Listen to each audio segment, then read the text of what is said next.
Le tribunal de la télé vous est présenté par bonplan365.com. Chaque jour, un nouveau bon plan sur le site des bonnes affaires et des bons plans. Et Télé-Réalité TV, la première chaîne de télévision entièrement consacrée à la télé-réalité. Et par la masterclass VGS Télévision, la formation audiovisuelle pour bosser à la télé.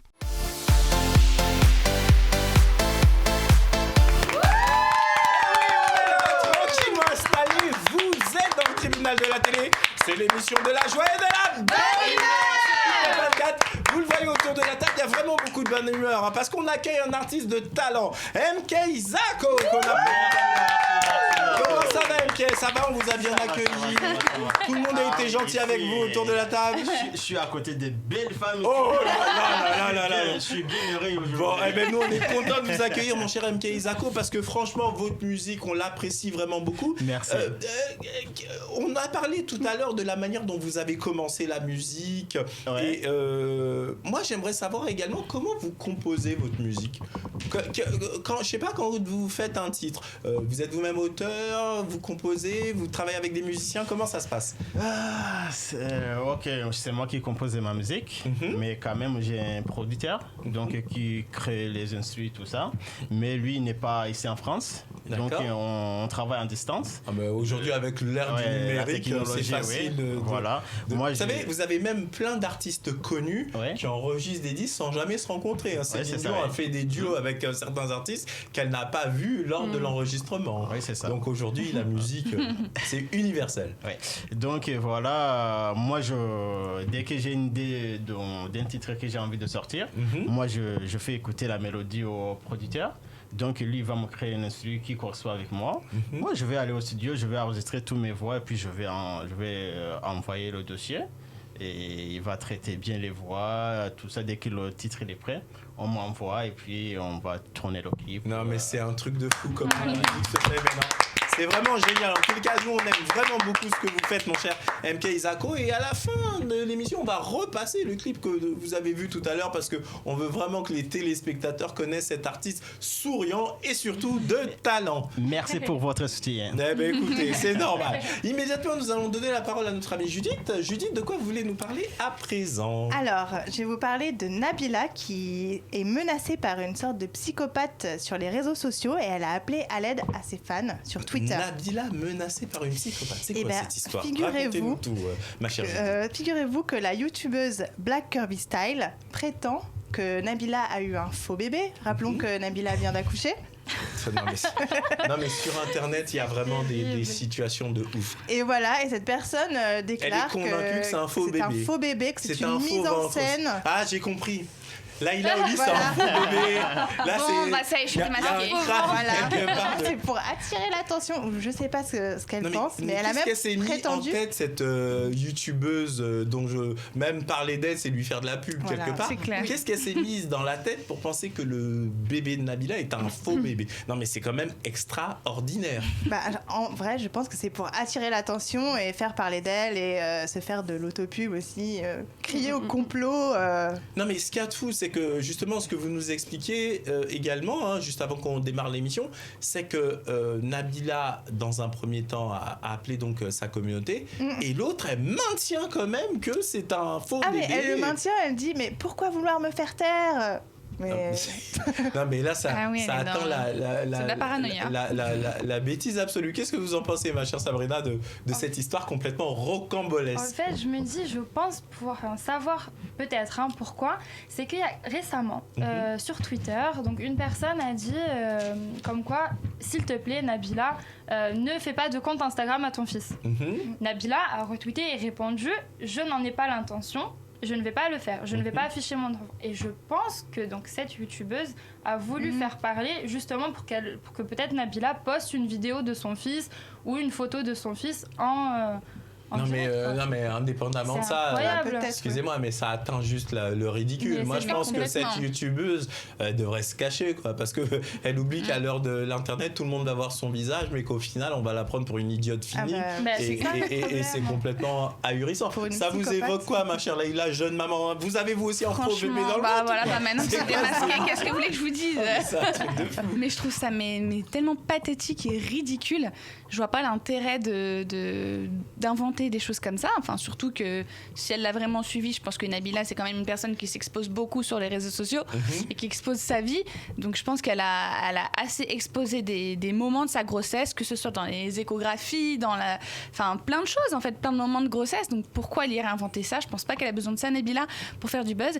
Par contre, en revanche, la youtubeuse qui elle, en revanche, je pense, a besoin de notoriété et du buzz, s'est servi de cette magnifique histoire pour exister. C'est là que je voulais en venir, ma chère Leïla, c'est que regardez la société dans laquelle on va. C'est-à-dire que maintenant, pour exister, il faut dénigrer, il faut salir autrui, etc. Et espérer capter, je dirais, une part d'attention publique. Ça vous inspire quoi, cette histoire, ma chère Pascaline? Elle me fait de la peine. Parce que effectivement, comme disait Sabrina, je pense qu'elle a fait un rebond en fait sur ce qui s'est passé, comme elle affiche pas son fils. Et d'ailleurs, je trouve qu'elle a totalement raison au passage. Du coup, elle rebondit dessus pour faire sa pub, quoi. Et malheureusement, ils lui ont donné raison en répondant. Moi, franchement, j'aurais pas répondu à leur place. Oui, mais ne pas répondre, c'est toujours l'éternel débat. Tant que ça vous concerne vous-même, ok, mais quand ça commence à toucher, en plus, c'est son premier enfant. Parce que quand on voit une personne comme ça, on se dit, est-ce qu'elle n'est pas dérangée? Est-ce qu'elle ne pourrait pas aller super loin? Donc, d'après ce que vous nous avez indiqué, donc Nabila a fait appel à sa communauté. Elle a fait appel Pourquoi parce que justement, elle a pris peur en fait. Elle a qualifié, je cite, de psychopathe. Pouvez-vous signaler cette personne malveillante et psychopathe? Ça commence sincèrement à me faire peur. Ah d'accord, donc elle a carrément fait appel à sa communauté pour que les gens dénoncent le compte et pour que le compte de la personne soit bloqué au niveau des réseaux sociaux. Dites-nous ce que vous en pensez, hein, chers amis. Vous en pensez quoi, mon cher MK Isako, d'une situation comme ça? C'est triste, mais c'est le showbiz d'aujourd'hui. Chaque personne a envie d'être connue, donc il utilise tous les moyens pour qu'on puisse l'attendre. Quitte à salir l'autre, à raconter des histoires fausses, etc. C'est malheureusement triste. Hein. Les réseaux sociaux ont ce côté bénéfique qui relie les êtres humains entre eux, mais ça fait aussi monter des attitudes et des gens assez étranges, on va dire comme ça. Immédiatement, c'est un petit jingle et on continue. Vous êtes bien dans le tribunal de la télé.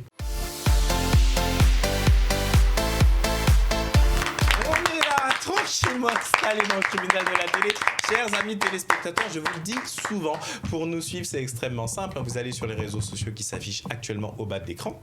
Si vous voulez qu'on aborde certains sujets, vous n'hésitez pas. Là, on a vu que pas mal de téléspectateurs nous ont écrit pour qu'on prenne un petit peu vos problèmes de cœur à cœur, justement. Et on est en train de préparer une rubrique, figurez-vous. Vous allez pouvoir nous envoyer, je sais pas, des suggestions. Hein, comment ça se passe dans votre vie de couple. Je sais pas, si un tel qui s'est fait larguer, qui veut être consolé. Figurez-vous que tous les chroniqueurs vont participer pour essayer de trouver des solutions dans vos couples et dans les relations que vous pouvez avoir avec votre partenaire. Donc, pour ce faire, c'est extrêmement simple. Vous allez du côté du site internet de la chaîne à l'adresse www.people24.tv. Vous allez dans la rubrique programme, vous sélectionnez le tribunal de la télé et vous allez voir, il y a différents formulaires. Vous choisissez le formulaire qui correspond à votre situation et on se fera un plaisir d'en parler dans l'émission. Immédiatement, nous allons donner la parole à une nouvelle. Non, elle était partie en vacances longuement, mais elle est revenue. C'est Pascaline, de quoi voulez-nous parler à présent? Alors moi, en fait, j'aimerais vous parler donc d'une interview que Sylvie Tellier a donnée aux Parisiens. La patronne des Miss France, donc. Exactement, la directrice de la société Miss France, qui a déclaré donc lundi dernier qu'elle ne s'opposait pas donc à la présentation d'une candidate transsexuelle. Ah oui. Alors, en France, qu'elle ne s'oppose pas, mais est-ce que ça va pas poser de problème dans les concours internationaux? Parce que je crois qu'il y a, notamment pour Miss Univers, où je crois que c'est strictement interdit, quelque chose comme ça. Justement, je crois pas. Je crois pas parce que Miss Univers, Miss Monde, la chirurgie esthétique est tolérée. Alors oui, la chirurgie esthétique, mais souvenez-vous le scandale qu'il y avait eu avec Élodie Gossuin, qu'on avait fait passer comme étant un homme, et du coup elle avait été radiée, il voulait la supprimer du concours, elle avait dû montrer des documents attestant que c'était une vraie femme, etc. Ah ouais. Et donc c'est pour ça que j'avais cette interrogation. Élodie Gossuin, elle a fait Miss Europe. Oui, elle n'a pas fait Miss Univers. Elle a gagné, elle a gagné Miss Europe. Oui. Mais souvenez-vous, je ne sais pas si vous vous souvenez de cette polémique, c'était pas pour Miss Europe, c'était bien pour Miss Univers. Finalement, je crois qu'elle ne s'était pas présentée, mais effectivement, il y avait eu cette polémique autour de Élodie Gauchon. Enfin, en réalité, c'était peut-être une concurrente qui avait laissé partir cette rumeur. Mais effectivement, dans ce concours-là, il vérifiait entre guillemets que ce sont des femmes entre guillemets classiques, pour employer un terme, j'espère ne pas choquer qui que ce soit en employant ce terme-là. Voilà. Mais en tous les cas, ça serait une avancée pour l'élection Miss France. Eh ben, supposez-vous que je ne suis pas d'accord. D'accord. Eh bien, nous allons en débattre ici. Il y a 4 femmes autour de la table. Il y a notre artiste MK Isako. Pourquoi t'es pas d'accord? Voilà. Bonne question. Alors, on va vous poser la question pourquoi est-ce que vous n'êtes pas d'accord, mais juste avant de vous poser la question à vous, moi je vais poser la question aux autres, comme ça vous allez avoir le temps de mesurer vos arguments. Ma chère Sabrina, est-ce que vous-même vous êtes favorable, vous n'êtes pas favorable à ce que des transgenres, c'est ça, puissent se présenter à l'élection de Miss France? Je me dis, pourquoi pas? En vérité, pourquoi pas? Donc si la personne, elle se sent bien en tant que femme, et s'il a voulu changer du coup de sexe pour devenir une femme, elle devrait bénéficier des mêmes avantages d'être une femme. D'accord. Donc si on peut se présenter à Miss France, donc n'importe qui peut le faire. Donc femme, ou trans ou autre. Pour moi, ça me pose aucun problème. D'accord. Alors, il y a certains pays où c'est déjà le cas. Et je sais plus, Espagne. Voilà. Et je sais plus quel autre. Alors, l'Espagne, mais je sais plus quel autre pays. Je sais pas si c'était les Philippines où la personne transgenre avait gagné l'élection. Ah ouais. Et excusez-moi, mais c'était une femme magnifique. Quand on la voyait, on ne pouvait pas deviner que c'était une personne transgenre. J'ai vu votre tête. Vous inquiétez pas, Pascaline. Je reviens à vous. Immédiatement, je veux avoir le sentiment de Judith également. Eh bien, moi. Alors, attention, moi, je vous parlais franchement. Moi, je veux pas qu'on fasse du politiquement correct. Dans l'émission, je veux que vous dites réellement vos convictions, parce que vous le savez que dans le tribunal de la télé, c'est pour ça que les téléspectateurs apprécient cette émission, parce que vous parlez normalement et vous dites franchement vos convictions. Avoir des convictions, ça ne veut pas dire insulter la personne transgenre ou quoi que ce soit. Si votre intime conviction n'est comme semble l'être Pascaline, moi, je veux vous entendre tous. Judith. Eh bien, moi, je trouve que c'est une belle avancée, en fait. Parce que y a plein de personnes transgenres de nos jours qui se suicident ou qui se tuent parce qu'elles se sentent pas dans la société.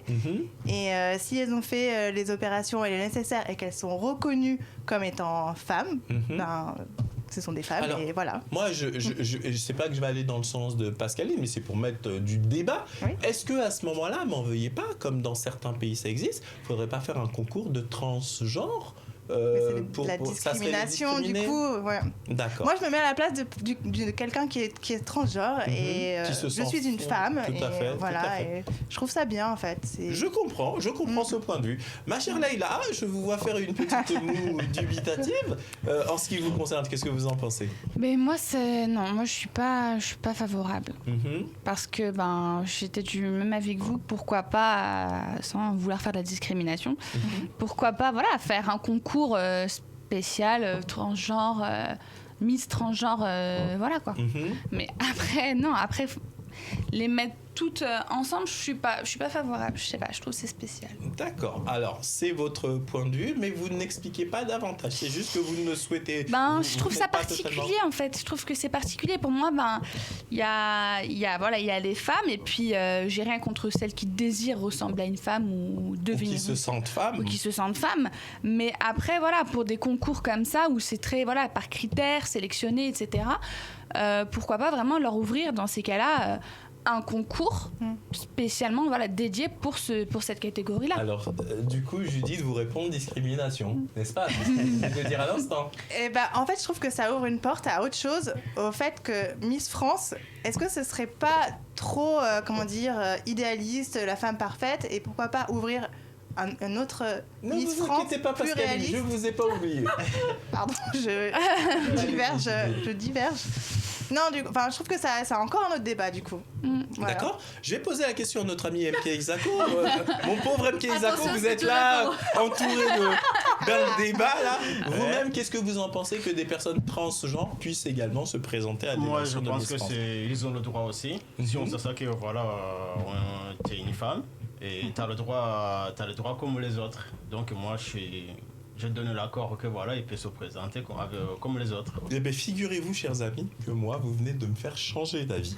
Et je vais vous donner mon point de vue après Pascaline. Alors, Pascaline, on vous donne la parole. Attention, parce que il va falloir avoir les arguments après ce que je vais dire. Hein. On vous donne la parole, ma chère Pascaline. Alors, je précise pour nos amis téléspectateurs que Pascaline, vous avez fait des concours. C'est ça. Et vous avez fait des concours de beauté. Vous avez même été, me semble-t-il, une dauphine. Hein, exactement. Que je ne m'abuse pas. Mais précisez-le pour nos amis donc, téléspectateurs. J'ai été dauphine 2 fois donc, dans ma région, avec le comité Geneviève de Fontenay. Donc Précisez le nom de la région également. Normandie. Voilà, très bien. Donc je suis bien placée pour savoir que c'est très strict. Pas d'enfants, pas de tatouages apparents, une certaine taille, etc. etc. Par contre, rien au niveau du poids. Parce qu'on peut l'attester avec la dernière Miss France. Merci, j'en perds les mots. Et du coup, voilà, elle a fait de taille 40 et il n'y a pas du tout de... Voilà, elle n'est pas... Il n'y a pas eu de frein. Du 36, il n'y a pas eu de frein en fait. D'accord. Et si je suis contre, c'est parce que on nous dit toujours qu'il ne faut pas de transformation. Notamment, moi, j'ai été très embêtée parce qu'on m'avait dit que j'avais fait refaire mes seins, que j'étais blonde à la base, que je portais des lentilles, que je m'étais fait allonger les jambes. Enfin bref, moi, on m'a inventé une vie. Ça a été une catastrophe. Donc, je sais que c'est très strict et il ne faut pas faire de chirurgie esthétique. Donc, pourquoi accepter des personnes qui sont à la base des hommes et qui ont fait justement la chirurgie esthétique? Parce qu'il n'y a pas plus transformé qu'un transsexuel, en fait.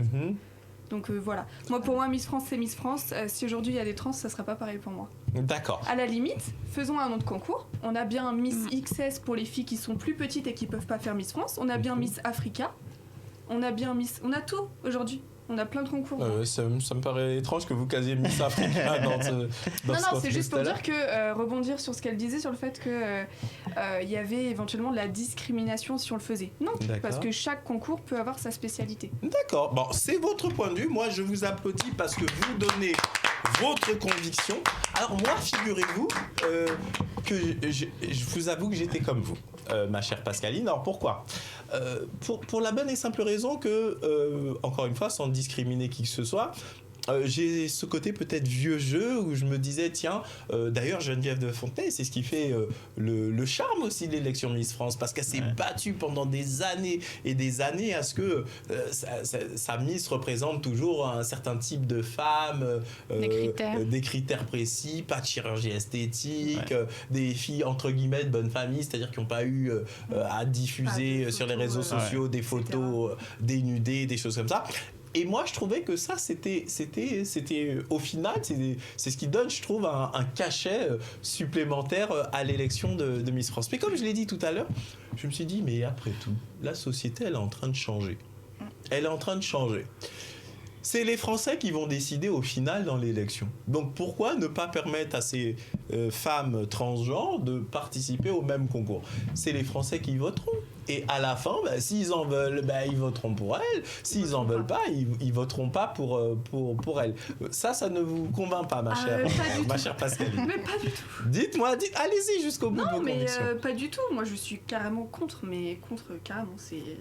Moi, je vais vous dire franchement, c'est Judith qui a eu l'argument qui m'a un peu perturbé. C'est-à-dire que je me mets à la place d'un être humain, je dis bien d'un être humain, on est des êtres humains, qui se sent fondamentalement femme et qui est arrivé femme dans un corps d'homme. Et je me dis, c'est terrible que d'être dans cette situation.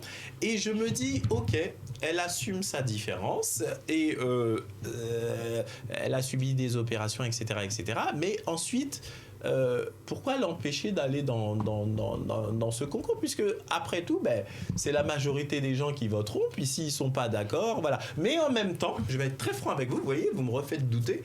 En même temps, je comprends votre argument qui consiste à dire, attendez, pour les autres, on dit qu'il ne faut pas qu'il y ait d'opération. C'est ça, oui. Et effectivement, là par contre, c'est un argument que je peux entendre. Faut voir tous les critères dans ce cas. C'est peut-être trop strict. Voilà, là par contre, c'est un argument que je peux... Oui, mais le côté strict, ma chère, s'il vous plaît, on ne va pas parler tous en même temps. le côté strict, ma chère Judith, moi je trouve que comme le dit Sabrina, c'est ce qui fait Miss France, c'est ce qui donne ce cachet à Miss France. Du coup, je suis très emmerdé, ma chère Pascaline.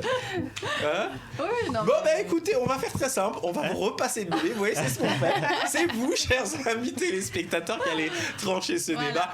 Pour ce faire, c'est extrêmement simple, vous allez du côté du site internet de la chaîne à adresse qui s'affiche actuellement au bas de l'écran, www.people24.tv. Vous sélectionnez le programme Le Tribunal de la télé et vous nous dites exactement ce que vous en pensez. De la même manière, vous avez tous ces réseaux sociaux là, regardez, bing, qui s'affichent actuellement au bas de l'écran avec le hashtag Le Tribunal de la télé. Vous pouvez réagir et on se fera un plaisir d'écouter déjà vos réactions et pourquoi pas d'en faire réagir certains nombre d'entre vous par téléphone avec nous. Malheureusement, chers amis, c'est déjà la fin de l'émission. Mais pas de panique, on se retrouve demain avec notre invité MK Isako dans le tribunal de la télé. Quant à moi, chers amis, je vous dis au revoir et à demain pour une nouvelle émission.